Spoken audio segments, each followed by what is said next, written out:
Udaipur rail station থেকে 4 জন বাংলাদেশিকে আটক করল রেল পুলিশ। বৃহস্পতিবার সকালে উদয়পুর রেল পুলিশ 4 জন বাংলাদেশিকে কাঞ্চনজঙ্ঘা রেলে করে আগরতলার যাওয়ার সময় উদয়পুর রেল স্টেশনে আটক করে। তাদের মধ্যে একজন ছেলে এবং 3 জন মহিলা। তাদের সঙ্গে আধার কার্ড, মোবাইল পাওয়া গেছে।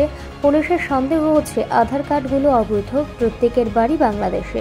তারা বেঙ্গালুরু যাওয়ার জন্য বাংলাদেশ থেকে এসেছে বলে পুলিশ জানিয়েছে। 4 জনকে আদালতে তোলা হবে বলে জানিয়েছে পুলিশ। 4 জন, একজন ছেলে আর 3 জন মহিলা। ওনাদের কাছে 3টা আধার কার্ড পাওয়া গেছে।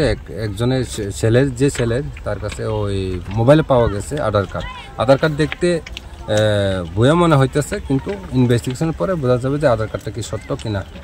তারপরে তারা বাংলাদেশে 4 জন বাংলাদেশে, তারা বেঙ্গালুরু যাওয়ার শিয়ালদা হইয়া বেঙ্গালুরু যাওয়ার জন্য তারা এসেছে। তারা কেউ না কেউ গাইড করে নিয়ে এসেছে। তারা বলতেছে, জায়গা বলতে পারে নাই। 1.5 ঘন্টা সময় অটোতে চড়ে তারা উদয়পুর রেল স্টেশনে এসেছে। এই জায়গা থেকে স্যার গাইড করে নিয়ে আসছে। ওই যে মূল পান্ডা থেকে আইছে স্যার, এটা এখন হদিশ পাওয়া গেছে। ও পান্ডাটা এখনো হদিশ পাওয়া যায় না, ইনভেস্টিগেশনে। কোন জায়গা থেকে আইছে স্যার? তারা বাংলাদেশ থেকে বিলোনিয়া বাইয়া আইছে। এমনই কটার সময় ধরা পড়ছে আপনাদের কাছে? আজকে কাঞ্চনজঙ্ঘা ট্রেনের আগে অনুমান 7টা 10-15 এমন হইতে পারে।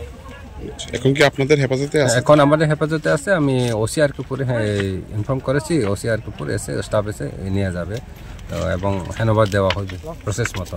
কালকে তারা কেস রেজিস্টার হবে এবং আজকেই তারা কোর্টে ফরওয়ার্ড করতে পারে।